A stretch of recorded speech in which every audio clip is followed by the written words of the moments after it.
آج ہم ایک ایسے خیال پر بات کرنے جا رہے ہیں جو تقریباً ہر کسی نے کبھی نہ کبھی سنا ہوگا کہ ہمارے خیالات ہماری سوچ ہماری حقیقت کو بنا سکتی ہے۔ سوال یہ ہے کہ کیا یہ صرف ایک اچھی لگنے والی بات ہے یا اس کے پیچھے کوئی ٹھوس سائنس اور کوئی گہری سچائی بھی ہے؟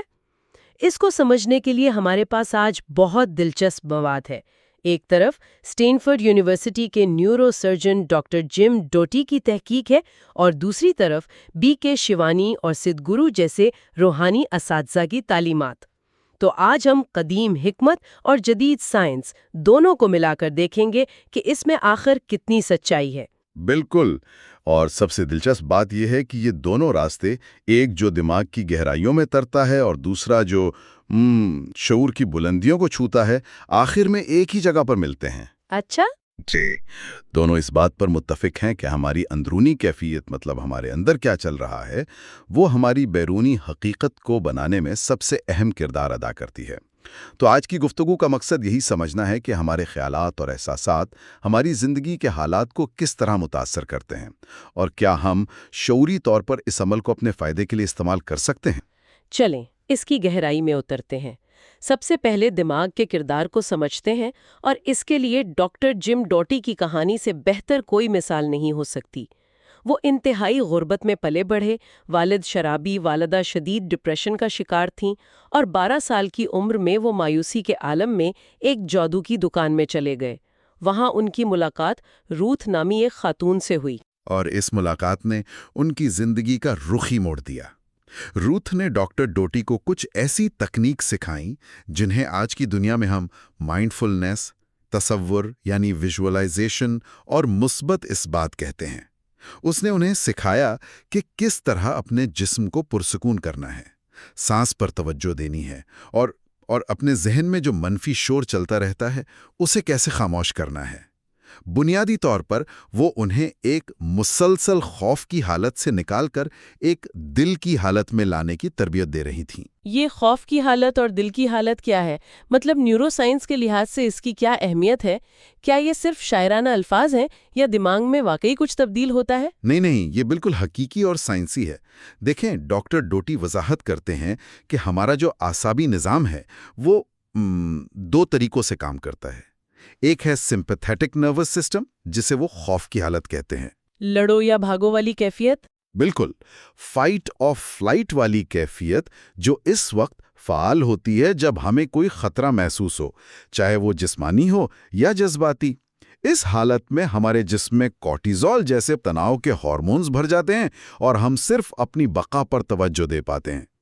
دوسرا ہے پیراسمپیتھیٹک نروس سسٹم، جسے وہ دل کی حالت کہتے ہیں۔ یہ سکون، محبت، ہمدردی اور تعلق کی کیفیت ہے۔ جب ہم اس حالت میں ہوتے ہیں تو ہمارا دماغ اور جسم بہترین طریقے سے کام کرتے ہیں۔ تو روتھ کی سکھائی گئی سانس اور سکون کی مشقیں ڈاکٹر ڈیوٹی کو کیمیائی سطح پر اسی دل کی حالت میں لا رہی تھیں۔ ٹھیک ہے، تو سکون اور توجہ سے آپ بہتر محسوس کرتے ہیں، یہ تو سمجھ میں آتا ہے، لیکن اس کا خواہشات کی تکمیل سے کیا تعلق ہے؟ یہ کیسے ممکن ہے کہ صرف سوچنے سے کوئی چیز حقیقت بن جائے؟ یہیں پر دماغ کے نیٹ ورکس کا کردار سامنے آتا ہے۔ ڈاکٹر ڈیوٹی کے مطابق ہمارے دماغ میں ایک ڈیفالٹ موڈ نیٹ ورک ہے۔ Default mode network? جی، یہ اس وقت فعال ہوتا ہے جب ہم کچھ خاص نہیں کر رہے ہوتے ہیں۔ یہ ہماری اندرونی کہانی یا خود کلامی بناتا ہے۔ اگر یہ کہانی منفی ہے، جیسے میں کافی اچھا نہیں ہوں یا ایسا کبھی نہیں ہو سکتا، تو یہی ہماری حقیقت بن جاتی ہے۔ لیکن جب ہم تصور اور مثبت اثبات کی مشق کرتے ہیں تو ہم اس کہانی کو شعوری طور پر بدلنا شروع کر دیتے ہیں۔ ہم ایک مقصد کو اپنے دماغ کے لیے اہم یا سیلینٹ بنا دیتے ہیں۔ یہ تو کمال ہے۔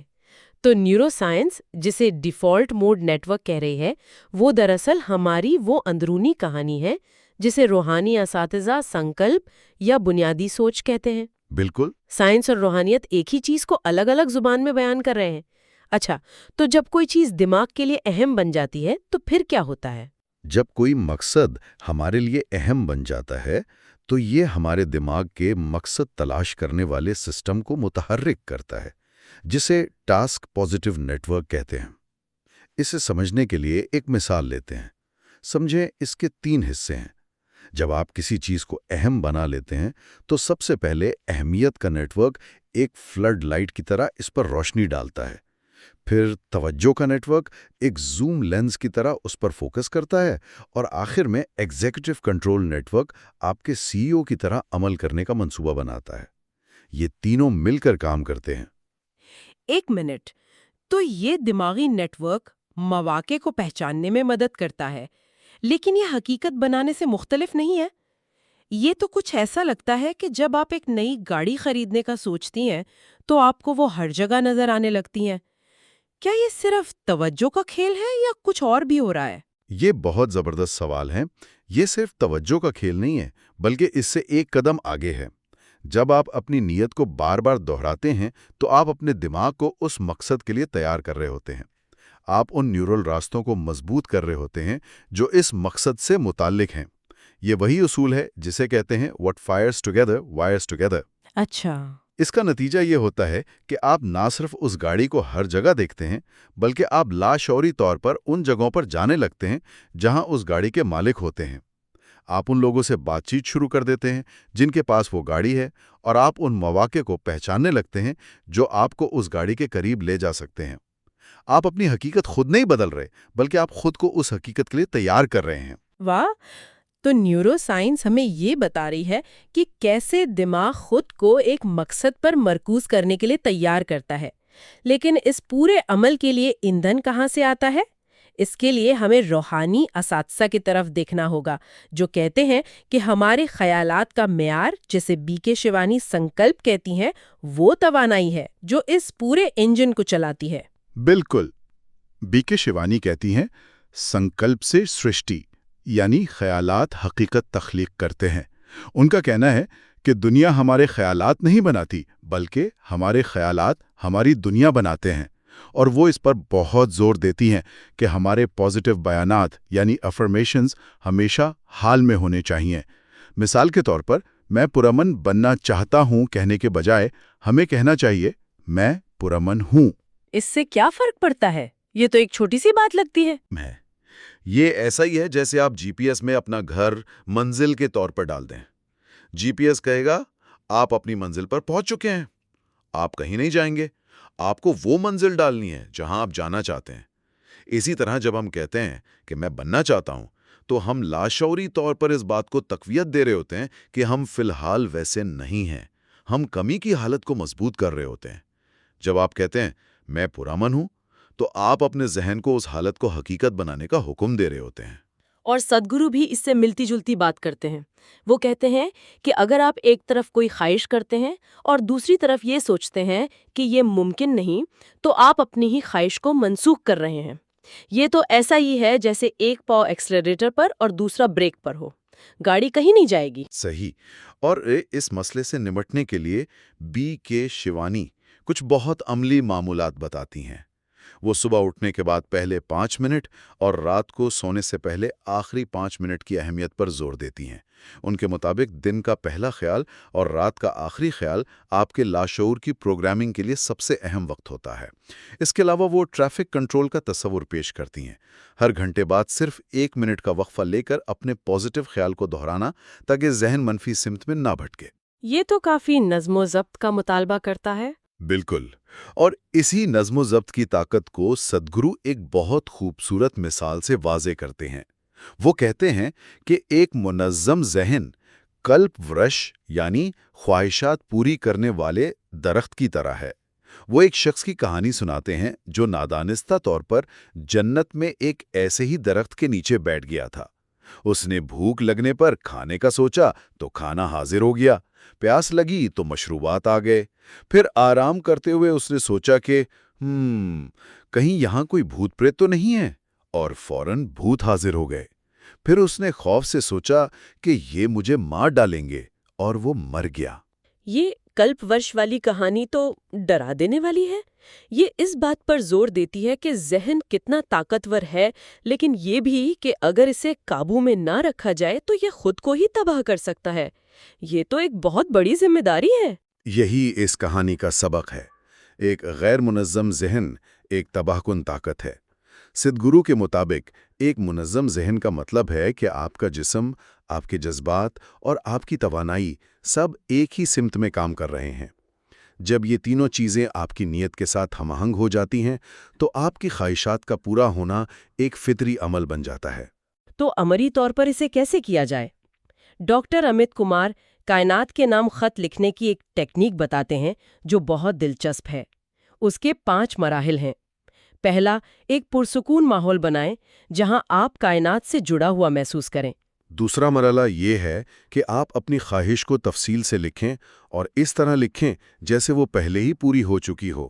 مثال کے طور پر اگر آپ ایک گھر چاہتے ہیں تو آپ لکھیں گے، آپ کا شکریہ کہ آپ نے مجھے اتنا خوبصورت گھر دیا، جب میں اس میں داخل ہوتا ہوں تو۔ یہ تصور کی ایک بہت طاقتور شکل ہے جو، جیسا کہ ڈاکٹر ڈاٹی نے بتایا، دماغ کے ٹاسک پازیٹیو نیٹ ورک کو متحرک کرتی ہے۔ تیسرا مرحلہ گہرے تشکر کا اظہار کرنا ہے۔ اور یہ شکر گزاری بہت اہم ہے کیونکہ یہ آپ کو فوراً دل کی حالت میں لے آتی ہے۔ آپ خوف اور کمی کی کیفیت سے نکل کر محبت اور فراوانی کی کیفیت میں آ جاتے ہیں۔ چوتھا اور شاید سب سے مشکل، اسے کائنات کے سپرد کر دینا ہے، یعنی لیٹ گو کرنا۔ اور پانچواں، عمل کے لیے تیار رہنا۔ چوتھا مرحلہ واقعی سب سے مشکل ہے۔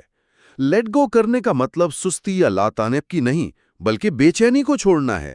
جب ہم کسی چیز سے چمٹے رہتے ہیں تو ہم کائنات کو کمی یعنی اسکیرسٹی کا سگنل بھیجتے ہیں۔ لیٹ گو کرنے کا مطلب ہے بھروسہ کرنا کہ آپ نے اپنا کام کر دیا ہے، یعنی نیت واضح کر دی ہے اور اب آپ مواقع کے لیے تیار ہیں۔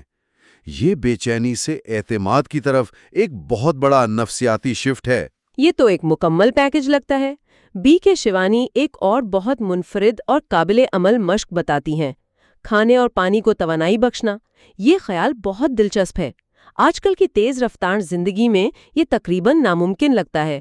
کیا اس کا مقصد صرف ایک مثبت سوچ پیدا کرنا ہے یا اس کے پیچھے کوئی گہرا تصور ہے؟ دونوں ہیں۔ سطحی طور پر یہ آپ کو افراتفری سے نکال کر ایک لمحے کا سکون دیتا ہے اور آپ کو اس کھانے کے لیے شکر گزار بناتا ہے جو آپ کھا رہے ہیں، جو خود دل کی حالت کو مضبوط کرتا ہے۔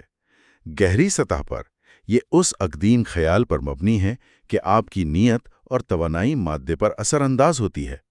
ہم اکثر بے دھیانی میں کھاتے پیتے ہیں، ٹی وی دیکھتے ہوئے یا کام کے بارے میں سوچتے ہوئے، اور وہ ساری منفی توانائی ہمارے کھانے کا حصہ بن جاتی ہے۔ یہ مشق اس عادت کو توڑتی ہے۔ یہاں ایک بہت اہم سوال پیدا ہوتا ہے۔